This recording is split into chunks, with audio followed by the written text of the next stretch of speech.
креветка адалбы дейт же арамбы дейт. Креветка, рак, жанагындай деңиз жаныбарлары бар го, ошого окшогон, ушул шекилдеги. Жанагындай адам бир караганда денеси мындай эметип кете турган, титиреп кете турган. Ханафи мазхабта көпчүлүк аалымдарыбыз муну креветка башканы арамга жакын оор макру тахриман деп айтат. Макру болот дейт. Ханафи мазхабта эреже бар, көбүн эсе макру деген сөз келсе, андан максат оор макрух тахриман максат кылынат. Бизде ошондой эме, башка мазхабтарда бөлөкчө. Ошондо арамга жакын макру деп айтат. Мунун себеби эмне десе, Кур'ан-ы Каримде Аллах Таала ушундай бир сөзү бар, аяты бар.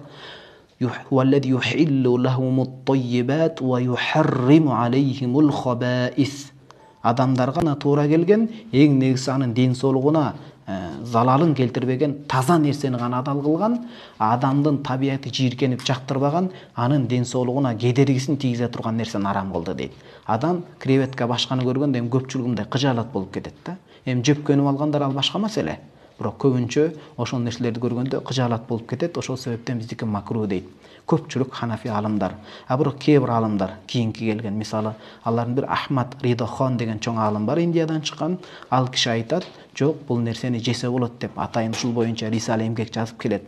Бизден бөлөк үч мазхабта, ошол эле Малики, Шафи, Хамбали мазхабтарда деңиз жаныбарларынын баардыгы адал деп келет.